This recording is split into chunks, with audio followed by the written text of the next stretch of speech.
Semanario Local presenta Contrarreloj, una entrevista virtual.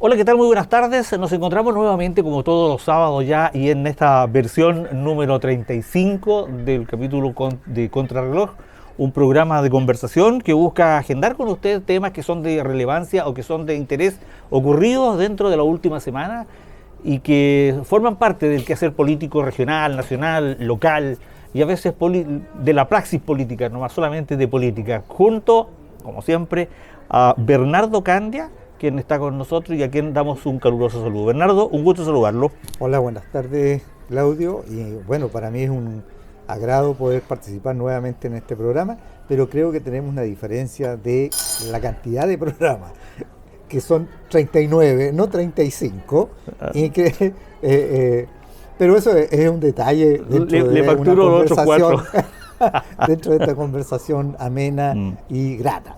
Bueno, nuevamente acá para poder compartir con todas las personas que nos escuchan y he recibido a lo menos muy buenos comentarios de la recomendación de textos para la ciudadanía en general. Y nuevamente hemos traído 3 textos que dan cuenta de lo que podríamos llamar la realidad de nuestro país. Hay un texto que de Carlos Gajardo, de Cristian Vargas, que tiene que ver con la impunidad, una crónica sobre el servicio de puestos internos y los dineros de la política.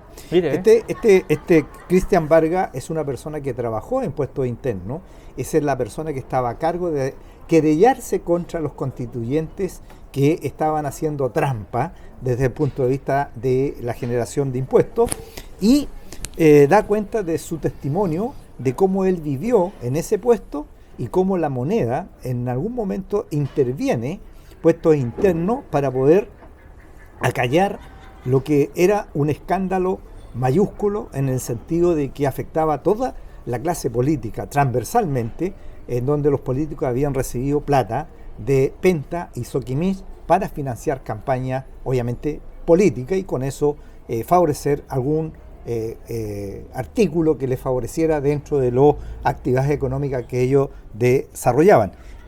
La importancia de Cristian Vargas es que es una persona que estaba dentro de puestos internos, que lo obligaron a renunciar e intervinieron puestos internos en el gobierno de la presidenta Michelle Bachelet, en el segundo gobierno. Acuérdate que ahí hubo una renuncia por parte del ministro del Interior, Peña Ilillo. Bueno, este texto de la impunidad, una crónica sobre el servicio de puestos internos y los dineros de la política, da cuenta de esa realidad. Este es un entretenido libro, ¿eh? Sí, muy interesante porque es muy coyuntural y entrega elementos, yo diría, inéditos desde el punto de vista de las conversaciones que tuvieron con él destacados miembros del gobierno de la presidenta Michelle Bachelet para que esto no saliera a la opinión pública y para que no presentara las querellas a la fiscalía, de tal forma que no se investigara. Ese era el objetivo. O sea, aquí hay crimen, hay delitos, hay intriga, hay poder. Hay impunidad. Hay impunidad, ¿eh? Como para llevarlo a Hollywood. Efectivamente. Y el otro es de Daniel Innerati, que es un libro que tiene como título Comprender la democracia.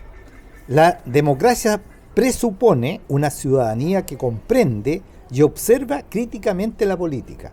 ¿Estamos en condiciones de hacerlo? Esa es la interrogante que él se hace. Y desde mi punto de vista, esto demanda de que los ciudadanos estén informados para la toma de decisión, para votar, para elegir, y creo que en este momento nosotros, a pesar de que la información es lo más democrático que hay, tú tienes frente a una cantidad de información, se produce una desinformación porque hay muchas noticias que son falsas y que dañan y erosionan el sistema democrático. Bueno, la democracia es mucho más compleja que las elecciones. O sea, el primer acto es cuando tú eliges a una persona para conducir y darle gobernanza a un país. Pero eso es el inicio de la democracia. La democracia hay que vivirla cotidianamente y eso es en lo que trata este libro. Un buen mensaje, Bernardo. Y esto creo que es la mayor falencia del sistema democrático que rige nuestro país, que el ciudadano común y corriente no entiende los principios, los preceptos que establece en torno a este mecanismo. Efectivamente. Y otro texto de Juan Andrés Guzmán, Gustavo Villarrubia, Mónica González, de CIPER, Los secretos del imperio de Caradima. Este es un texto que recopila en realidad toda la vida de Caradima y de cómo fue tejiendo la red de poder que llegó a tener desde que él fue nombrado sacerdote. El tipo tenía claro que su norte era influir en el poder político, económico, social y cultural. Este libro, que es altamente recomendable por el contenido que tiene, porque al final da cuenta de un personaje que lo que busca, al igual que Hermosilla, es poder, la capacidad de influir en la toma de decisión en torno a determinadas instituciones. En este caso específicamente, Caradima lo que busca básicamente es tener el control de la curia de la Iglesia Católica en Chile. Y Caradima lo que buscaba era tener el poder suficiente, la influencia suficiente en la Corte Suprema para que esos miembros de la Corte Suprema fallaran favorablemente aquellos casos que a él le eran convenientes que se favoreciera a sus clientes. Es decir, dos personajes que tienen en común el poder como norte y, en segundo lugar, generar una capacidad de influir en el mismo para beneficio propio. El poder y el control. Control. Muy propio de aquellas personas que niegan el derecho fundamental humano a concebir familia y que ante esa ausencia de hijos tienen que buscar otros hijos que proteger, en este caso las instituciones a las que sirven, como una forma de poder dejar un legado que no van a dejar en la Yo pensé que estaba temblando. En la normalidad. Entonces, este legado que deja es cuál es la influencia que tengo yo en el contexto del poder. Efectivamente, y tú ves que el nivel de influencia que logró este personaje fue enorme, a tal punto que hoy día la Iglesia Católica en Chile es prácticamente un remedio de lo que fue en términos de la influencia que tenía en la sociedad. Hoy día difícilmente tú ves a los obispos opinando sobre la contingencia política o económica o social o cultural, porque evidentemente que no va a faltar el que va a levantar la mano y le va a decir ¿qué vienen a hablar a ustedes si tenían la embarrada dentro de su institución? O sea, justamente es eso. Entonces, como dicen, hay que predicar con el ejemplo. Entonces, efectivamente un daño enorme a la Iglesia como estructura, y por lo tanto, digamos, son tres textos que yo recomendaría. Está dentro del marco presupuestario que siempre hemos traído, libros de entre los 10.000 a 25.000 pesos, y por lo tanto la gente que se interesa en estos temas yo se los recomiendo porque efectivamente son textos a los cuales uno debería tener acceso rápidamente y poder leerlos para tener una opinión informada y con ciertos elementos de crítica a la institucionalidad. Dime lo que lees y yo te voy a decir qué es lo que eres. Claro, qué es lo que piensas. Pero mira, tú hacías mención en la última parte en relación a la tasa de natalidad. Mira, este es un tema que no se ha tratado en Chile. Lamentablemente la tasa de natalidad sigue bajando y eso está teniendo un impacto enorme en lo que es la población o la demografía del país. Es decir, hoy día Chile tiene, de acuerdo al INE, en torno a los 20 millones de habitantes, pero una tasa muy preocupante de natalidad que está llegando bordeando al 0,88%, o sea, 0,88%, y por lo tanto menos de un 1%. Y eso significa que si esa tasa se proyecta de aquí al 2050, vamos a ir disminuyendo significativamente nuestra población. Algunos dicen que en el 2050 podríamos llegar alrededor de los 15 millones de habitantes, y al 2000, con una baja significativa. 110 estaríamos en 7 millones y medio. Eso genera un problema geopolítico militar, primero. Segundo, que la base productiva se va disminuyendo y por lo tanto vamos a ser más adultos mayores porque la esperanza de vida en Chile sigue siendo alta. Nosotros somos de los países de América Latina que tenemos la mayor esperanza de vida. Estamos por sobre los 82 años, creo, de esperanza de vida. Entonces, si tú tienes una población la pirámide, abajo, muy pocos trabajando y financiando un alto cantidad de adultos mayores, bueno, ahí vamos a tener un problema, pero también vamos a tener un problema geomilitar, en donde nuestros vecinos van a estar sobre los 100 millones de habitantes y nosotros con 7 millones y medio, eso te genera, y por lo tanto aquí la demanda es que el Estado tiene que preocuparse de este tema y empezar a establecer políticas de cómo podemos revertir esto. No se revierte solamente con el incentivo que tú puedas colocar a que las mujeres en Chile tengan, eso puede ayudar, hijos. Es decir, hoy día la gente está tomando decisiones en que lo primero que importa es ser profesional, segundo trabajar, tercero salir a pasear, comprarme una mascota y después, si Dios quiere, casarme y tener un hijo. Pero como es máximo. la opción. Eso es una opción. La opción última, la opción última. Claro, entonces aquí el Estado necesita tomar este tema con seriedad y responsabilidad para fomentar esto. Esto ya Chile lo hizo en algún momento, que fue motivar o impulsar una política de repoblamiento del territorio sur, sobre todo de Chile, con Pérez Rosales. Pero fue una migración o inmigración controlada, seleccionada para de acuerdo a ciertos territorios. Claro. Entonces, yo creo que eso es una forma de abordar el problema. Porque, mira, los países que han puesto en términos económicos, incentivos económicos, no le da resultado. Bélgica, hoy día Bélgica estaba pagando para matrimonios jóvenes que quisieran irse a Bélgica alrededor de $10.000 para que se instalaran en Bélgica, pero con la condición de que tuvieran hijos. Entonces, esos incentivos en los países que ya han enfrentado este problema no les da resultado. Lo único que les da resultado es motivar a que la población, a lo mejor de Europa del Este, venga y se instale en Chile una, yo diría, migración controlada, seleccionando a las personas de acuerdo a las condiciones climáticas y entregándole algún incentivo económico para que se instalen.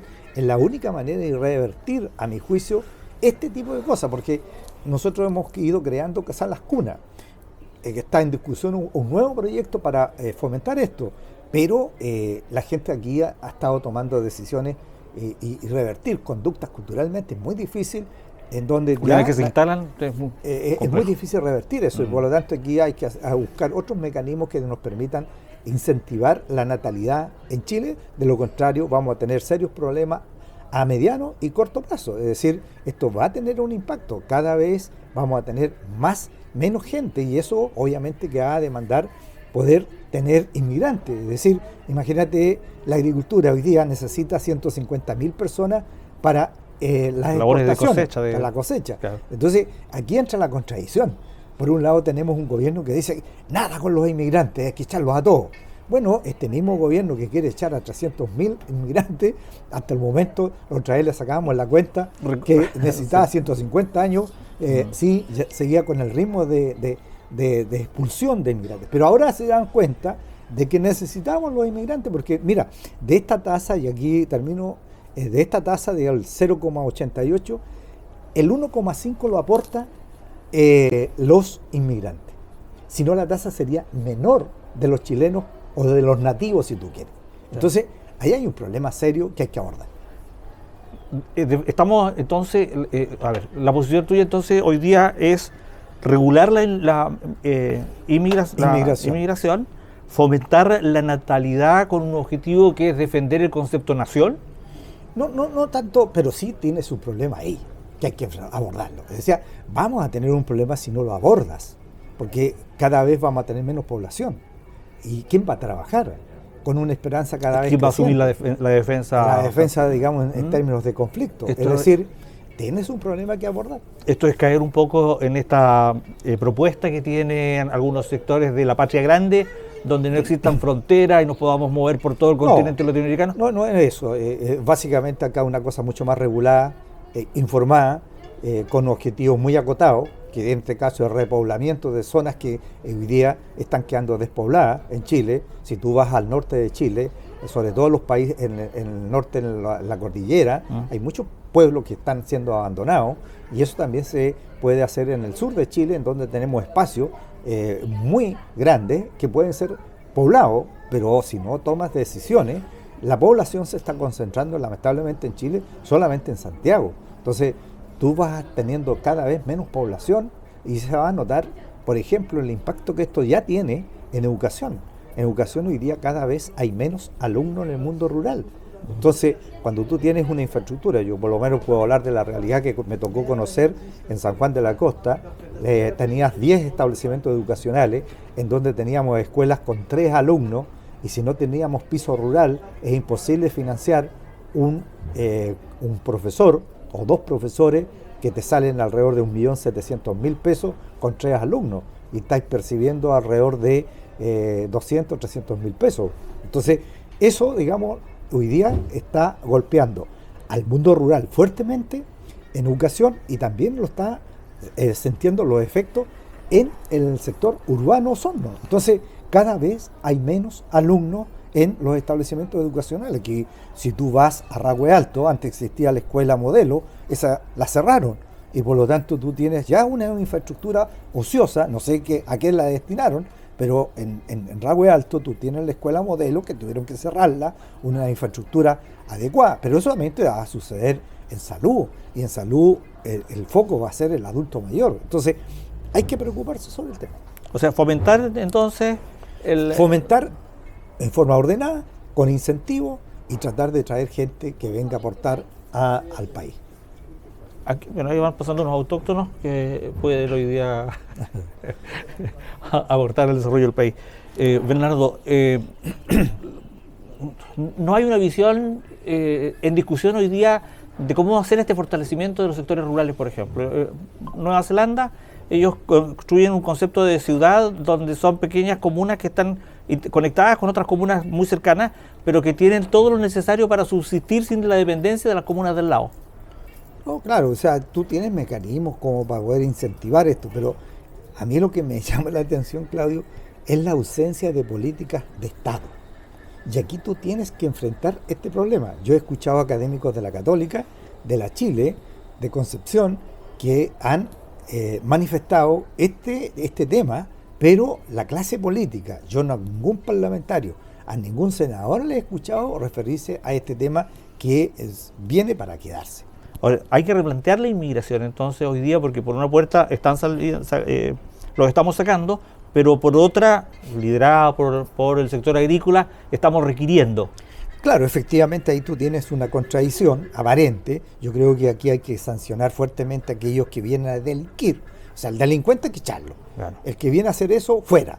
Pero aquella persona que viene a aportar, que viene a establecerse con su familia, como muchos alemanes, franceses, sirios que llegaron a Chile y se instalaron y hoy día son parte de la comunidad nacional, bueno, podemos repetir eso, podemos hacerlo bien.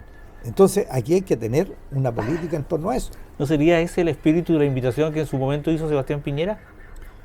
Yo no lo he escuchado al señor Piñera haber hablado eso, pero si lo hizo bien. Cuando él invitó a los venezolanos a venir. No, pero es que lo hizo en un contexto distinto, y parece que ahí la cuenta se la pasaron muy seriamente los venezolanos porque le mandaron todo. Claro. Que es una estrategia que anteriormente... Que ya la había practicado Fidel Castro con Estados Unidos. Cuando les dijo el cubano que quiera irse, que se vaya, y cuando se iba a quedar solo, liberó a los presos de las cárceles. De las cárceles. Entonces, eso es lo que hay. Por eso la historia tiene que enseñarnos lecciones. Claro. Entonces, saquemos lecciones, veamos las cosas positivas que podemos hacer, pero aquí hay un tema. Ahora, tenemos una institucionalidad que siempre resulta fortalecida o que intentamos o se intenta fortalecer con un sistema que funciona, con un rayado de cancha medianamente regulado, con todos los problemas que puede existir, pero que tú siempre señalas que en comparación con el resto de nuestro entorno, de países de nuestro entorno, estamos mucho mejor. Por lo tanto, la oportunidad laboral en Chile va a estar siempre. No, efectivamente yo creo que hay que trabajarlo, o sea, hay que seguir fortaleciendo eso. Hoy día nosotros tenemos un problema serio con el tema de la empleabilidad. Mira, la otra vez habíamos conversado acá que el grupo etario más preocupante es el de 18 a 25 años, y habíamos tirado una cifra de un 22%. Yo le escuchaba a una economista hace un par de días atrás y dijo que esto ya había aumentado a un 25% del grupo etario, es decir, entre 18 y 25 años tenemos hoy día una cesantía de un 25%.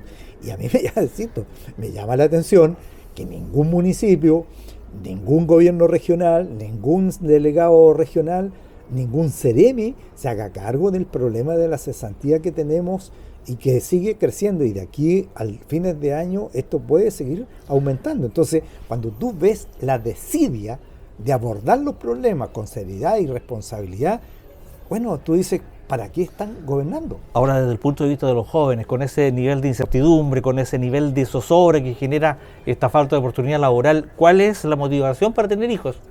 Ninguna.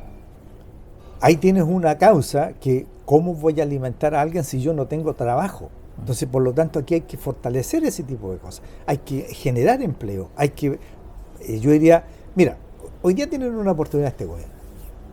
Con el temporal se le generó, digamos, una serie de necesidades de infraestructura en el norte. Bueno, hagan un plan de trabajo, de generación de empleo para abordar los problemas de los puentes, de la conectividad, de la recuperación de las casas que se vieron afectadas. Yo no me acuerdo, pero más o menos son como 20.000 casas las afectadas en el norte con respecto al temporal. Bueno, ahí hay una oportunidad de generar recursos y de generar empleo para este grupo etario, y por lo tanto yo creo que lo que tiene que hacer el gobierno es rápidamente implementar un plan de infraestructura, de mejoramiento de vivienda que permita, digamos, darle dinamismo a la economía. Ahora, en este concepto, en esta situación de baja empleabilidad, de poca oportunidad laboral, que una fundación hoy día plantee que en nuestro país se desarrollan políticas de trabajo forzoso, que recoge Estados Unidos para aumentar el arancel de acuerdo a las políticas que ellos tienen allá.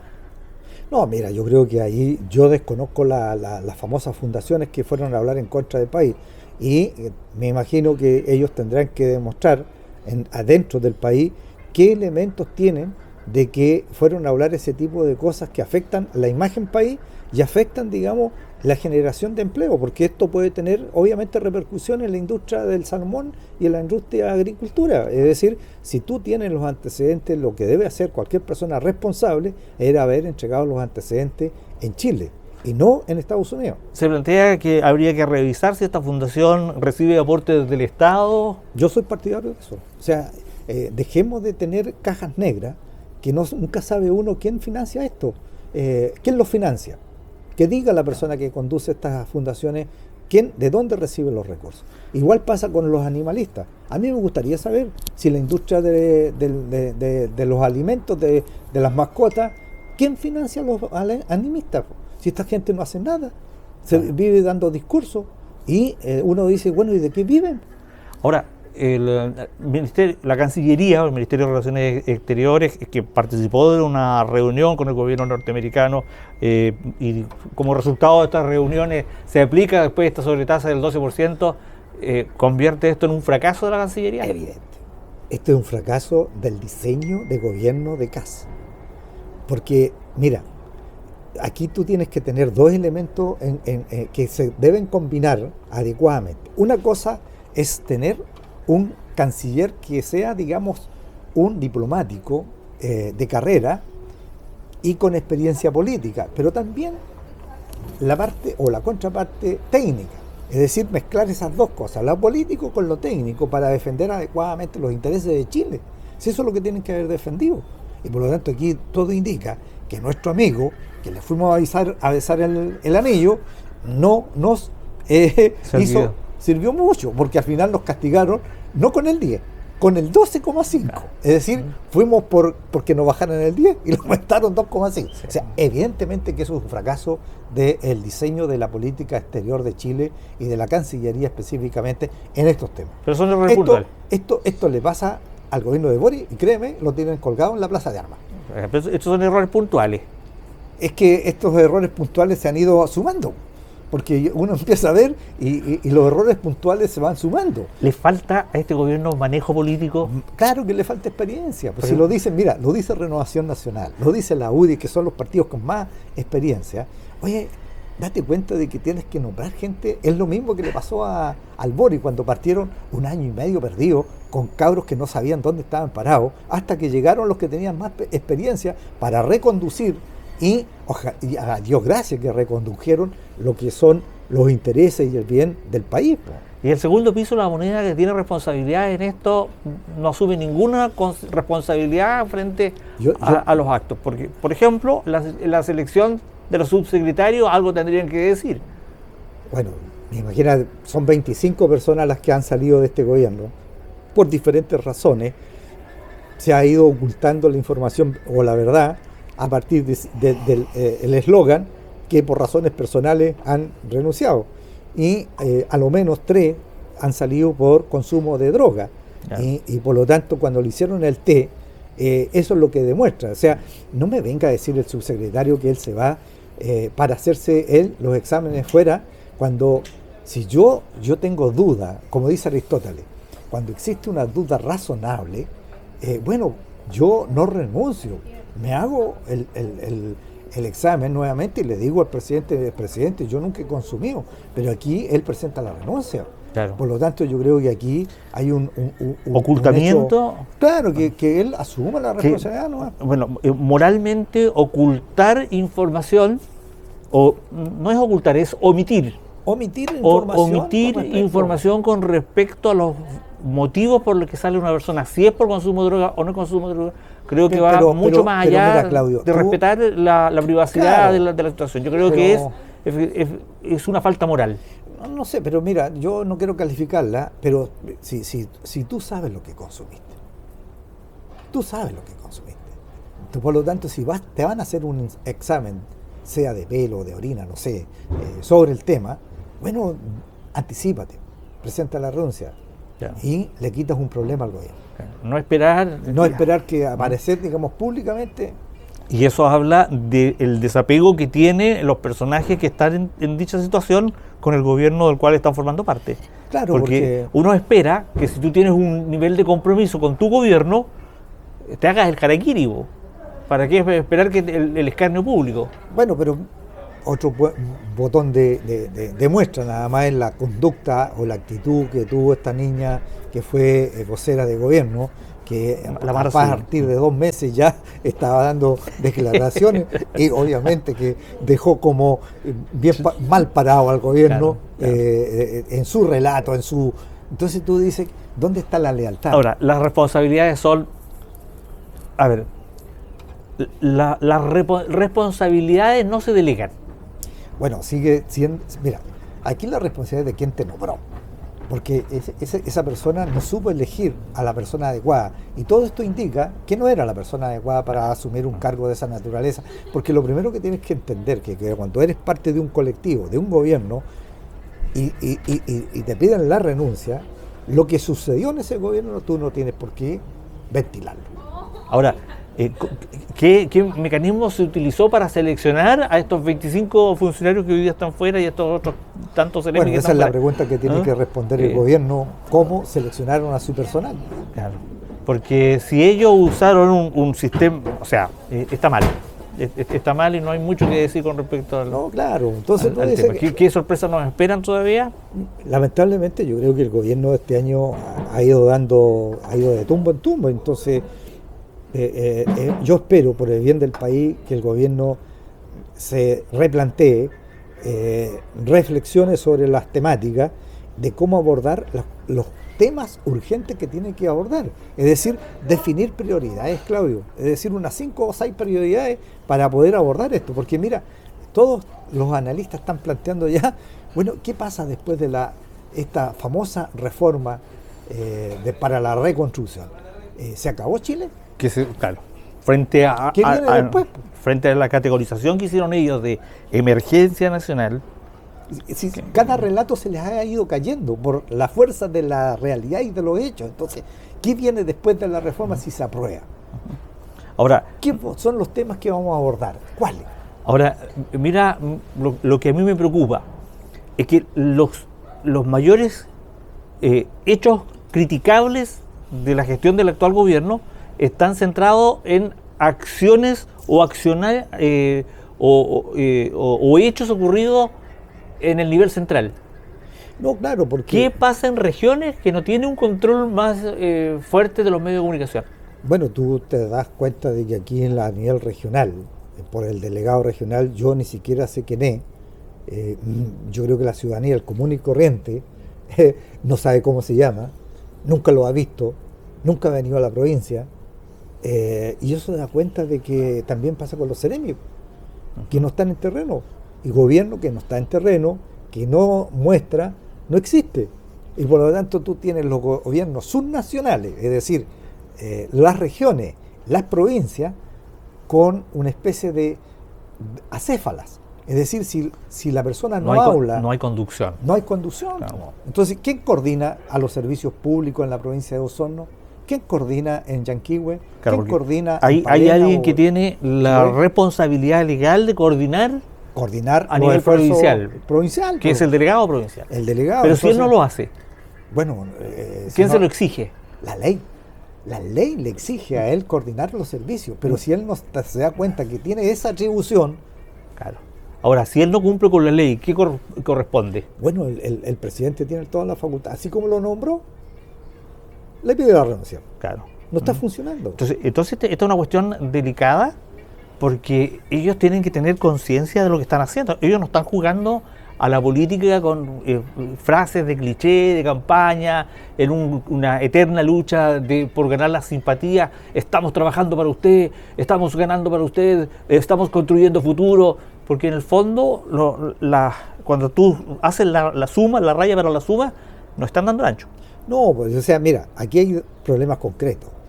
Le vamos a dar solución a las 26.000 familias que están demandando vivienda en la región. Vamos a resolver el 7, más o menos el 7% creo de cesantía que tenemos en la región de los lagos.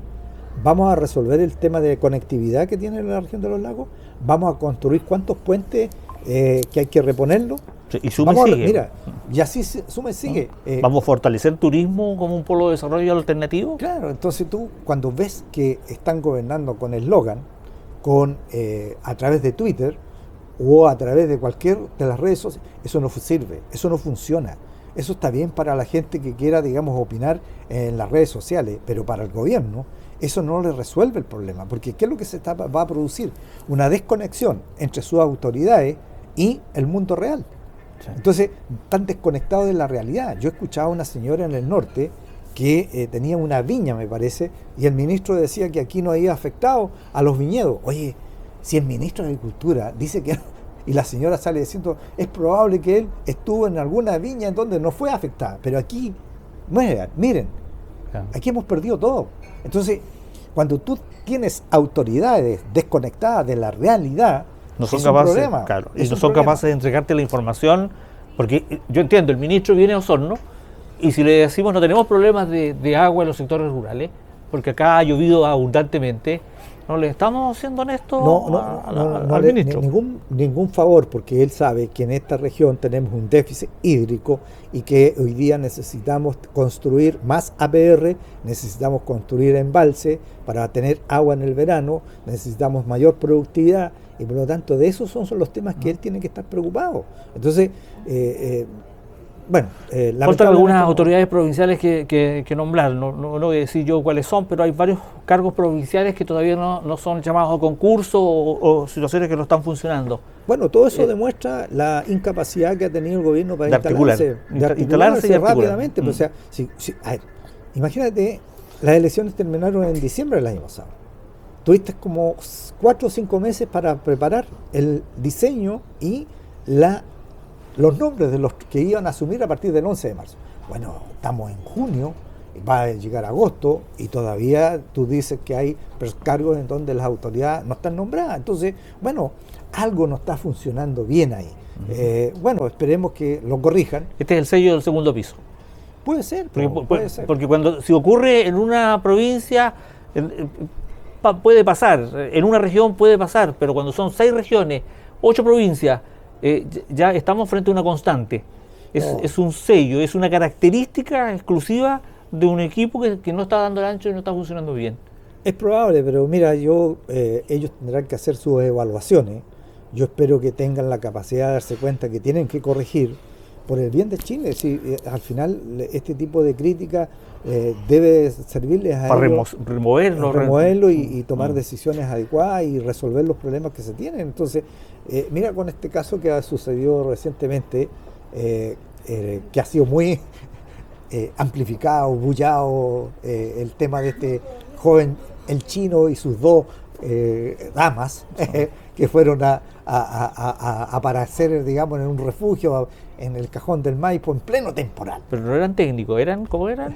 Auxiliares de párvulo. Auxiliares de párvulo. Eso es lo que dice el colegio de párvulo. Entonces bueno, pero mira, ese caso que es como chistoso, bueno, ese caso demuestra algo que está pasando en Chile, que es la irresponsabilidad de los ciudadanos cuando tienen conductas temerarias y no son sancionadas por ley con respecto a esto. Porque aquí se movilizó gente, se movilizó a la PDI, se movilizó al GOPE, se movilizó a las Fuerzas Armadas, Fuerza Aérea, Ejército, la Aérea, a bomberos, a gente común y corriente que quería aportar. con el peligro que los desplazamientos incluyen. Y se gastaron en torno, dicen, alrededor de 100 millones. O sea, eso es lo que costó, porque 3 personas irresponsablemente fueron a pasarlo bien a las termas del Cajón del Maipo y después se fueron a un refugio. Entonces cuando tú ves esas conductas que no son sancionadas, yo creo que el mensaje es negativo. Sí. Aquí hay que sancionar a las personas que tienen conductas Y llamar, temerarias. sacar a la pizarra, llamar a terreno, sea ciudadano de primera, de segunda, de tercera categoría, sea autoridad provincial, regional o nacional. Mira, yo escuché la entrevista que le hacían al famoso chino, y él dijo algo, que no habían controles. Sí. Nadie salió a desmentirlo. Y por lo tanto uno dice, ¿y dónde estaban las personas que tenían que haber controlado el ingreso al Cajón del Maipo, al acceso a estos lugares más aislados? Entonces, ahí hay una conducta también irresponsable de la institucionalidad. Yo escuchaba a otro personaje, Pangal creo que se llama, decir, oiga, nosotros aquí no tenemos máquinas. Si tú vas al complejo fronterizo de acá de Pajarito, en Zamoré, Vialidad tiene un equipo de maquinaria en caso de que existiera, digamos, nieve para limpiar. Bueno, y la pregunta es, ¿en Santiago no tienen maquinaria pesada? Chile tiene los recursos para comprar una motoniveladora para limpiar y despejar los caminos. Otro tirón de oreja para los municipios en la falta de proyectos y propuestas presentadas a los fondos regionales. Bueno, tú me comentabas, tenés más antecedentes que yo sobre el tema, pero efectivamente sí, lo que yo puedo decir, que estructuralmente, históricamente, existía un porcentaje acordado por el Consejo Regional y los gobernadores ante intendentes, más o menos el siguiente: 25% para la provincia de Yanquihue, 22% más o menos para la provincia de Osorno, de acuerdo a la población, un porcentaje similar al 20% para la provincia de Chiloé y el resto para Palena. Y eso pareciera ser que en los últimos gobiernos no se ha respetado. Aparentemente aquí parece que se está concentrando en ciertas provincias la mayor cantidad de recursos, es decir, la provincia de Yanquihue y la provincia de Chiloé. Por lo tanto, ahí lo que estás produciendo es un desajuste, un desequilibrio territorial, porque estás invirtiendo en más territorio, en algunos territorios de tu región, y estás en desmejora otros. Y probablemente si hiciéramos un análisis más en detalle, vas a encontrar que las capitales de provincia son las que se están llevando la tajada grande. Y la pregunta del millón, ¿qué pasa con los municipios pequeños? ¿Tienen cartera de proyectos recomendadas técnicamente para poder acceder a estos recursos? Que es una discusión y una propuesta muy antigua, crear un banco de propuestas para que vayan en ayuda de aquellos municipios que no tienen los equipos técnicos suficientes para desarrollar buenas iniciativas. Bueno, eso pasa también porque, mira, cuando tú eliges los alcaldes tienes que saber a quién eliges. Y ojalá saber quiénes van a ser los que lo van a acompañar en su gestión. Porque si tú despreocupas lo que es el SECPLAC, es decir, la Secretaría de Planificación Comunal, bueno, vas a tener un problema mayor porque no vas a tener cartera de proyecto elegible. Claro. No puedes llevar a un compañero o amigo que no tiene las competencias para elaborar proyectos y sacarle la recomendación técnica, porque mira, el gobernador no puede asignarle recursos a un proyecto que no tenga la LRS. Entonces, si no eres, porque aquí el municipio es el que tiene la mayor responsabilidad en términos de generar esa cartera de proyectos. Segundo, que ojalá territorialmente la asignación sea equitativa por provincia, de acuerdo a la población que se tiene. Y en tercer lugar, bueno, fortalezcamos aquellos territorios que están más desmejorados.